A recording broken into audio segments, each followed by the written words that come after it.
Hello listeners, कैसे हैं आप सभी लोग। तो मेरा ये 5th वीडियो एक ऐसे इंसान की कहानी पर है जिसने कहा था कि यदि आप गरीब परिवार में जन्मे हैं तो यह आपकी गलती नहीं है, लेकिन यदि आप गरीब रहकर ही मर जाते तो ये आपकी गलती है। ऐसा कहना है दुनिया के सबसे रिचेस्ट पर्सन यानी सबसे अमीर आदमी जिसे आज हर एक बच्चा जानता है। जी हाँ, आप सही समझे। मैं आज आपको बिल गेट्स के कामयाबी की छोटी सी कहानी सुनाने जा रही हूँ। आई होप आपको ये कहानी बहुत पसंद आएगी, यकीन मानिए। तो चलिए शुरू करते हैं। फर्ज कीजिए आप दुनिया के सबसे अमीर इंसान हैं। अब 10 सेकंड इस वीडियो को पॉज कीजिए और सोचिए कि मैं इस दुनिया का सबसे ज्यादा अमीर इंसान हूँ, तो आप क्या करेंगे? सोचा? काफी एक्साइटिंग लगा होगा ना सोच के। ये वो सपना है जो दुनिया में अधिकतर लोग देखते हैं, पर उनमें से कितने लोगों का सपना सच होता है? आप सोच रहे होंगे कि इनकी संख्या तो सच में बहुत कम है ना? वेल, आज हम एक ऐसे ही आदमी को जानते हैं जिसने बहुत ही कम उम्र में अपना ये सपना पूरा कर लिया था। जी हाँ, वो और कोई नहीं, बिल गेट्स सर ही हैं। तो चलिए इनकी कहानी को शुरू से जानने की कोशिश करते हैं। तो बिल गेट्स सर की कहानी कुछ ऐसे शुरू होती है कि बिल गेट्स सर एक अपर क्लास फैमिली से बिलोंग करते थे। मतलब ये शुरू से ही एक अमीर खानदान से हैं। इनकी फैमिली में मम्मी, पापा और 2 छोटी बहनें हैं। पापा का नाम विलियम गेट्स है जो एक नामी वकील हैं। उनकी मॉम का नाम मैरी मैक्सवेल है जो बैंक में ही काम करती थी। बिल गेट्स सर की फैमिली काफ़ी एजुकेटेड थी। मतलब इन शॉर्ट में समझाने की कोशिश करूँ तो इनकी फैमिली का हर एक मेंबर काफ़ी एजुकेटेड था। इनकी दोनों बहनों का नाम क्रिस्टी और लिब्बी है। बिल गेट्स सर का पूरा नाम विलियम हेनरी गेट्स है और बिल गेट्स सर का जन्म 28 अक्टूबर 1955 को सीटल, वॉशिंगटन में हुआ था। जैसे हर एक फैमिली का सपना होता है, उसी तरह बिल गेट्स सर की फैमिली के भी बिल गेट्स सर के लिए कुछ सपने थे। जैसे डॉक्टर का बेटा डॉक्टर, इंजीनियर का बेटा इंजीनियर। वैसे ही बिल गेट्स सर के पापा चाहते थे कि बिल गेट्स सर भी उन्हीं की तरह एक नामी लॉयर बने, बट डेस्टिनी को तो कुछ और ही मंजूर था। बिल गेट्स सर को बचपन से ही कंप्यूटर में काफी इंटरेस्ट था। वो स्कूल के दिनों से ही अपना अधिकतर समय कंप्यूटर में ही कुछ न कुछ करने में लगाते थे। उनकी फैमिली धीरे धीरे उनके इंटरेस्ट को जान गई थी, क्योंकि बच्चा जब बचपन से ही फोकस्ड हो कि उसे किस फील्ड में जाना है तो ये बात फैमिली को समझने में देर नहीं लगती। और इनकी फैमिली काफी खुले विचारों वाली थी और अपने बच्चों के इंटरेस्ट में सपोर्ट करने वाली फैमिली थी। तो बिल गेट्स सर को बचपन से ही हर तरीके से खूब सपोर्ट मिला, जिससे वह बचपन से ही कंप्यूटर फील्ड में कुछ न कुछ कारनामे दिखाते रहते थे। लेक साइड स्कूल में पढ़ते हुए अपनी 12 साल की एज में जब बच्चे सिर्फ खेलकूद और मोबाइल के दीवाने होते हैं, उस एज में सर को कंप्यूटर में कोडिंग, प्रोग्रामिंग में काफी इंटरेस्ट था और वो कंटिन्यू इस पर अपना सारा समय दे भी रहे थे। तभी तो 13 साल की उम्र में ही बिल गेट्स सर ने एक टिक टैक टॉय नाम का एक गेम इन्वेंट कर दिया था। आप सोच के देखिए, 13 साल की उम्र मतलब 1968 के टाइम पर एक छोटा सा लड़का कंप्यूटर पर कोडिंग करते हुए एक गेम को इन्वेंट कर देता है। मतलब समझ लीजिए कि वो बचपन से कितने शार्प माइंडेड और अपने फील्ड में कितने फोकस थे। तभी तो उन्होंने 13 साल की उम्र में ही ये कारनामा कर दिखाया। और हाँ, यहाँ मैं आपको बताना चाहूंगी कि bill Gates sir only computer king नहीं थे, कंप्यूटर के साथ साथ वो पढ़ाई में भी उतने ही होनहार थे। तभी तो सर ने अपने सेट एग्जाम में 1600 में से 1590 अंक ला लिए थे। अब आप अंदाजा लगा सकते हैं कि बिल गेट्स सर का दिमाग का कोई तोड़ नहीं है। ऐसे बिल गेट्स सर ने अपनी स्कूल लाइफ में काफी कारनामे किए हैं। तो चलिए आज उनका एक किस्सा आपको मैं सुनाती हूँ। बताने से पहले आप ये भी जान लीजिए कि सर जितने पढ़ाई में अच्छे थे, साथ ही साथ नॉटी भी उतने ही थे। बोलने का मतलब ये है कि आपने देखा होगा कि जो लोग पढ़ाकू होते हैं वो अदर एक्टिविटी में काफी बोर होते हैं, लेकिन बिल गेट्स सर के साथ ऐसा कुछ नहीं था। वो जितने पढ़ाकू थे उतने ही चंचल, शरारती और खुशमिजाज इंसान भी थे। तो हुआ ऐसा कि बिल गेट्स सर कोडिंग के मास्टर तो थे ही, तो एक बार उनके प्रिंसिपल ने उन्हें बुलाया और कहा कि गेट्स, तुम एक ऐसा कंप्यूटर प्रोग्राम बनाओ जिसमें स्टूडेंट को एक एक क्लास में इजिली बांटा जा सके। तो फिर क्या था, बिल गेट्स सर ने अपना कमाल दिखाते हुए एक ऐसा प्रोग्राम बना दिया जिसमें उन्होंने सारी इंटरेस्टिंग लड़कियों को एक साथ रखा और खुद को भी उसी क्लास में रखा। ऐसे नॉटी भी थे सर। और हाँ, एक बार तो उन्होंने अपने स्कूल लाइफ में ही लड़कियों को इम्प्रेस करने के लिए कंप्यूटर नेटवर्क को ही हैक कर लिया था। ऐसे बहुत सारे कारनामे उन्होंने अपने स्कूल लाइफ में किए थे। अब बिल गेट्स सर 17 साल के हो चुके थे और उनका एक दोस्त था पॉल एलन नाम का, जो उनका काफी गहरा दोस्त था। बिल गेट्स सर जितने चंचल और बातूनी स्वभाव के थे, उसी के अपोजिट उनका दोस्त एलन काफी सीरियस नेचर का था और वो उनसे कुछ साल बड़ा भी था। उनकी दोस्त कंप्यूटर में कोडिंग करने के दौरान ही हुई थी। फिर दोनों ने मिलकर टीनेज ईयर में ही, जब किसी को ये भी पता नहीं होता कि एज में करना क्या है, उस एज में सर और उनके दोस्त ने ट्राफ डाटा नाम का एक डिवाइस बना दिया था, जो एक ट्रैफिक काउंटर था। और ये डिवाइस लोगों में इतना ज्यादा हिट हुआ कि बिल गेट्स सर को ये फील हो गया कि अगर वो कंपनी बनाए तो वो काफी अच्छा करेगी। आपको ना मैं बिल गेट्स सर की एक और चौंकाने वाली बात बताती हूँ कि सर ने अपनी टीनेज ईयर में ही पूरी वर्ल्ड एनसाइक्लोपीडिया पढ़ ली थी, जो लोग अपने आखिरी पड़ाव में भी पढ़ नहीं पाते हैं। बताइए, जिंदगी में ना सपने तो हर कोई देखता है, लेकिन अपने सपनों को और अपने पैशन को पहचान कर एक टारगेट बनाना, एक लक्ष्य बनाना और उन लक्ष्यों का पीछा करना और इस तरह से पीछा करना कि वो सपने साकार हो जाएं, ये कोई ही कर पाता है। और जब कोई ऐसा कर देता है तो वो हमारे लिए एक उदाहरण प्रस्तुत करता है। ये कहानी भी दुनिया के सबसे अमीर इंसान, सबसे बड़े बिजनेसमैन और सबसे बड़े इन्वेंटर बिल गेट्स सर के कारनामों से भरी हुई है। तो चलिए कहानी को और आगे बढ़ाते हैं। अप्रैल 1975 में सर ने हार्वर्ड यूनिवर्सिटी यानी कि अपनी कॉलेज लाइफ को छोड़कर अपने दोस्त पॉल एलन के साथ मिलकर एक सॉफ्टवेयर कंपनी बनाने का डिसीजन लिया। यहाँ मैं आपको बताना चाहूंगी कि ये सब लोगों में जो मिथ है कि bill Gates sir college drop out है, तो ये सच है, लेकिन कहानी में थोड़ा ट्विस्ट है। बात कुछ ऐसी है कि बिल गेट्स सर ने अपनी कॉलेज की पढ़ाई के लिए हार्वर्ड यूनिवर्सिटी को चुना था और हार्वर्ड यूनिवर्सिटी अपने आप में ही इतनी पावरफुल यूनिवर्सिटी है, वहाँ की पढ़ाई किस लेवल तक कराई जाती है आप कल्पना भी नहीं कर सकते। तो अगर आप इस यूनिवर्सिटी में 1-2 साल भी पढ़ लें तो आपका दिमाग इतना ज्यादा खुल जाएगा कि आप किसी भी फील्ड में कुछ करने के लिए एक परिपक्व इंसान बन जाएंगे। लेकिन यहाँ तो बात बिल गेट्स सर की थी, जिन्हें दिमाग तो भगवान ने अनलिमिटेड दिया ही था। तो यूनिवर्सिटी में 1-2 साल पढ़ने के बाद ही उन्हें समझ आ गया कि उनको अपनी लाइफ को किस डायरेक्शन में ले जाना है और अपनी लाइफ में क्या क्या करना है। अब भाई the great bill Gates sir ने अपनी दिमाग की मशीन में सारे कैलकुलेशन किए और सारे कैलकुलेशन के बाद ये रिजल्ट निकला कि अगर मैंने अभी कुछ नहीं किया तो मैं अपनी लाइफ में सब कुछ हासिल करने में थोड़ा लेट हो जाऊंगा। और फिर सर ने डिसाइड किया कि मुझे कॉलेज छोड़ देना चाहिए। इसके बाद सर ने अपने दोस्त एलन के साथ मिलकर एक सॉफ्टवेयर कंपनी स्टार्ट की। स्टार्ट करते टाइम बिल गेट्स सर को अंदाजा भी नहीं था कि उनकी ये बनाई हुई कंपनी दुनिया की सबसे बड़ी कंपनी बन जाएगी। साल 1981 यानी 1981 में जब वो 26 साल के हो गए थे तो एक IBM नाम की कंपनी ने बिल गेट्स सर को एक ऑपरेटिंग सिस्टम बनाने को कहा। तो बिल गेट्स सर वो ऑपरेटिंग सिस्टम खुद बनाने के बजाय टिम पीटरसन, जो उनके ही पहचान के कंप्यूटर इंजीनियर ही थे, उनके पास गए और बोला, यार तू मुझे एक ऑपरेटिंग सिस्टम बना कर दे। तो पीटरसन ने उन्हें एक सिस्टम जो उनके पास ऑलरेडी बना हुआ था वो दिखाया। तो बिल गेट्स सर को वो ऑपरेटिंग सिस्टम एक पल में ही पसंद आ गया और सर ने वो ऑपरेटिंग सिस्टम पीटरसन से $50 में खरीद लिया और वही सिस्टम IBM कंपनी को रॉयल्टी पर बेच दिया, जिस ऑपरेटिंग सिस्टम का नाम सर ने MS-DOS रखा। और मैं बता दूं, MS-DOS जिसे सर पीटरसन से $50 में खरीदा था, उनकी कीमत उन्होंने 6 महीने के अंदर ही वसूल कर ली थी। इसे बोलते हैं टिपिकल एंड क्रिएटिव बिजनेसमैन, जिसने कम उम्र में ही ऐसा सोचा और उसे इम्प्लीमेंट करते हुए अपने दिमाग का लेवल और बढ़ा दिया। अब बिल गेट्स सर का दिमाग बिजनेस में भी काफी अच्छा रोल प्ले करने लगा। अब बिल गेट्स सर हर समय कुछ बड़ा करने की तलाश में रहते थे। उनकी क्यूरियोसिटी दिन पे दिन इतनी बढ़ती चली जा रही थी कि उन्हें रोकना इम्पॉसिबल था और ये क्यूरियोसिटी ही सबसे बड़ी पहचान बनती है एक आदमी की सक्सेस स्टोरी की।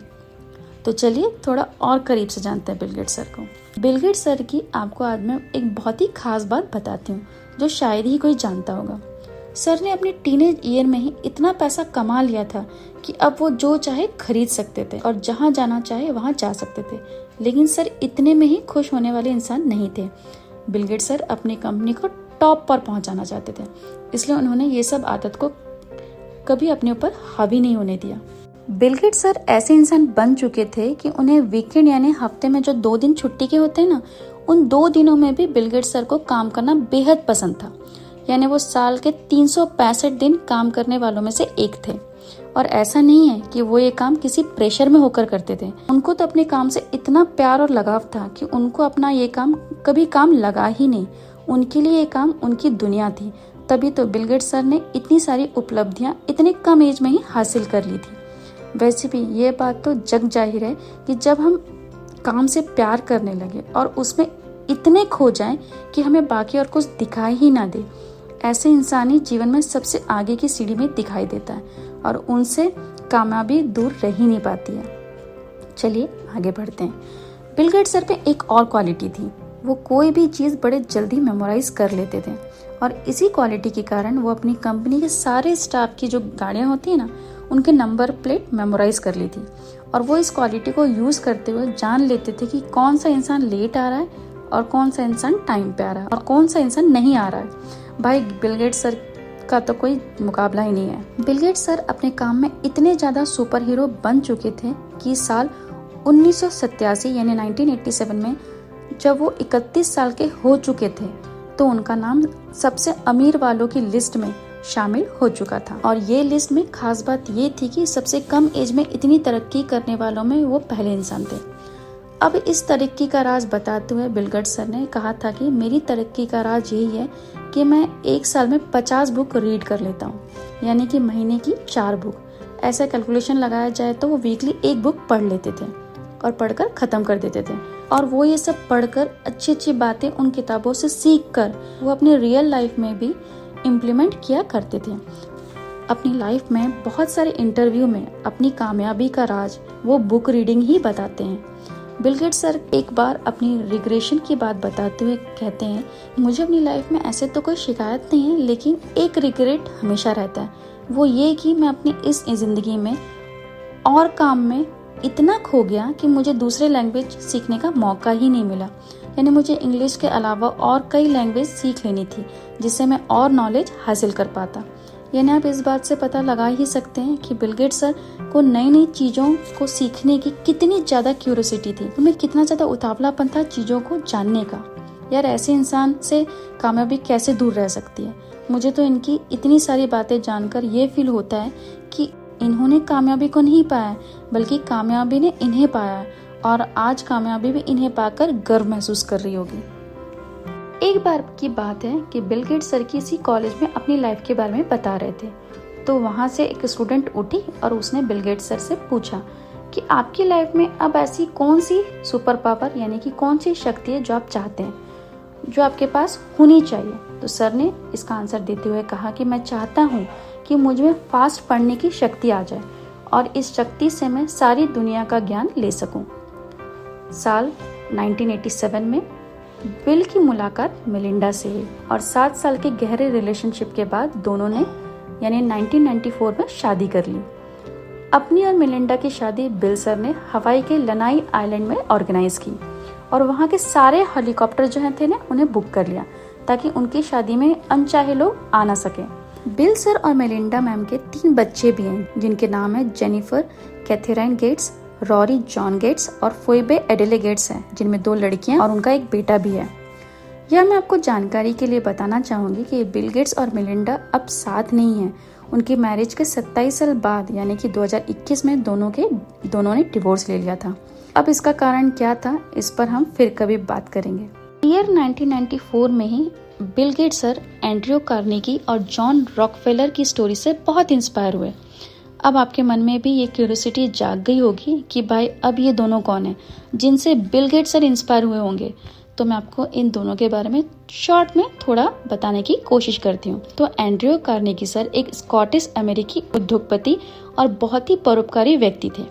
एंड्रयू सर एक गरीब परिवार से बिलोंग करते थे, लेकिन अपनी मेहनत के बल पर उन्होंने कोलंबिया में स्टील फैक्ट्री स्थापित की और कुछ ही दिनों में वह अमेरिका में स्टील बनाने वाली सबसे बड़ी कंपनी के मालिक बन गए। वो इतने अमीर बन गए कि उनकी कंपनी में ही शहर के 43 करोड़पति काम करते थे। अब आप इस बात से सोच सकते हैं कि वो कितने अमीर होंगे। वहीं जॉन रॉकफेलर सर ने अपना व्यवसाय तेल शोधन पर केंद्रित किया।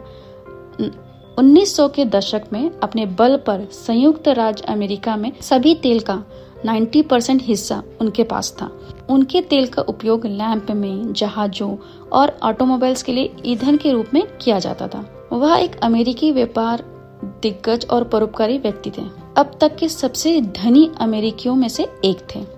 तो अगर आपको इनके बारे में डिटेल में जानना है तो मुझे कमेंट करके जरूर बताइएगा। तो मैं इन दोनों के बारे में भी पूरी तरह से रिसर्च करके आपको इनकी कहानी जरूर बताऊंगी। तो चलिए हम कंसंट्रेट करते हैं अपनी कहानी पर। तो बिल गेट्स सर एंड्रयू और रॉक सर की स्टोरी से इतने ज़्यादा इंस्पायर हुए कि उन्होंने अपनी कंपनी के कुछ शेयर बेचकर विलियम हेनरी गेट्स फाउंडेशन की स्थापना कर दी। और फिर आया साल 2000। इसी साल बिल गेट्स सर ने अपनी बीवी के साथ मिलकर bill and Melinda Gates foundation की स्थापना की। और इस फाउंडेशन को बहुत ही बेहतरीन तरीके से चलाने के लिए सर ने अपनी कंपनी के $5 बिलियन के शेयर बेच दिए, जो एनजीओ के लिए अमाउंट इकट्ठा करती थी। वो अपने इस काम से इतने ज़्यादा इंस्पायर हुए कि उन्होंने 2007 में लोगों की भलाई के लिए अपनी नेटवर्थ का 95% अमाउंट डोनेट कर दिया था। इस फाउंडेशन ने इतना अच्छा काम किया कि 2013 में बिल गेट्स सर का ये फाउंडेशन सबसे वैल्यूएबल फाउंडेशन की लिस्ट में टॉप पर था। इनके बारे में आपको इतनी सारी खास बात बताते हुए मुझे इतनी ज़्यादा खुशी हो रही है जिसको मैं लफ्ज़ों में बयां ही नहीं कर पाऊंगी। लेकिन एक बात जरूर बोलूंगी कि सपने तो सब देखते हैं, पर कुछ ही लोग हैं जो अपने सपने को पूरा कर पाते हैं। वो लोग किसी मैजिकल पावर के साथ नहीं जन्मे होते, ये हमारे जैसे ही लोग हैं, लेकिन उनमें कुछ तो खास बात होती है जो उनको औरों से अलग बनाती है। आपको ये कहानी कैसी लग रही है मुझे कमेंट सेक्शन में कमेंट करके जरूर बताना। तो चलिए आगे बढ़ते हैं। बिल गेट्स सर 12 साल यानी कि 1995 से 2007 तक दुनिया के सबसे रिच पर्सन की लिस्ट में बने रहे।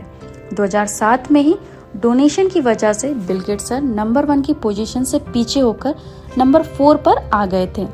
2024 के अकॉर्डिंग बिल गेट्स सर अभी भी रिच पर्सन की लिस्ट में अंडर 10 की पोजीशन में हैं। फिलहाल बिल गेट्स सर नंबर 7 की पोजीशन को कायम किए हुए हैं। बिल गेट्स सर ने अपने तीनों बच्चों की कामयाबी के बारे में भी ये कहा था कि वो अपने तीनों बच्चों को अपनी $1 बिलियन की संपत्ति में से सिर्फ 10-10 मिलियन ही देंगे, ताकि उनके बच्चे भी मेहनत करने से पीछे ना भागे। वो भी अपने बच्चों को अपनी तरह ही बनते देखना चाहते हैं। उनका सपना है कि उनके बच्चे भी अपनी मेहनत और अपनी क्यूरोसिटी के दम पर वो सब हासिल कर सकें जो उन्होंने किया है। बिल गेट्स सर आज जो भी काम कर रहे हैं वो सिर्फ समाज की भलाई के लिए ही है, और वो अपना सारा जीवन देश और लोगों की भलाई में ही लगाना चाहते हैं। बहुत बहुत नमन करती हूँ मैं ऐसे दिग्गज और बाहुबली का, जिसने पूरी दुनिया में अपने काम से इतनी शोहरत हासिल की है कि आज पूरी दुनिया में शायद ही कोई होगा जो उनको नहीं जानता होगा। तो हमें भी इनकी लाइफ से बहुत कुछ सीखने को मिलता है। और अगर आप भी इस दुनिया के सबसे अमीर आदमी बनना चाहते हैं तो ये बिल्कुल नामुमकिन नहीं है।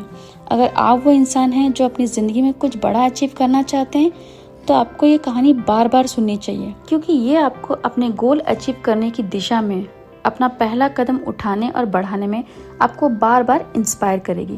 दुनिया में ऐसी कोई वजह नहीं है जो आपको वो हासिल करने से रोक सके जिसे पाने का आप सपना देखते हैं। इन रिवोल्यूशनरी लोगों को ही देख लीजिए, इससे आप कितना कुछ सीख सकते हैं। तो कमेंट करके जरूर बताना कि कौन कौन इनकी लाइफ से इंस्पायर होकर खुद में चेंजेस लाने का संकल्प कर रहा है। अगर एक भी कमेंट आ गया तो मेरी एक कहानी सुनाने का उद्देश्य आज पूरा हो जाएगा। वीडियो खत्म करने से पहले बिल गेट्स सर, जो दुनिया के सबसे अमीर और ऑल टाइम इन्फ्लुएंसर रहने वाले इंसान के बारे में एक खास चीज़ बताती हूँ कि आप उनकी दौलत का अंदाज़ा इस बात से लगा सकते हैं कि अगर बिल गेट्स सर का देश होता तो वो दुनिया का 37वां सबसे अमीर देश होता। ना एक चौंकाने वाली बात। इस कहानी को यही ख़त्म करते हुए मैं आपसे अलविदा लेती हूँ, और जाने से पहले ये कहानी आपको कैसी लगी कमेंट करके मुझे भी मोटिवेट जरूर करिएगा, और अपनी फैमिली फ्रेंड्स के साथ भी इसे जरूर शेयर करना। जल्दी मिलेंगे अपने नेक्स्ट लीजेंड के साथ। तब तक के लिए अलविदा, bye bye, take care and love you so much listeners. Bye bye.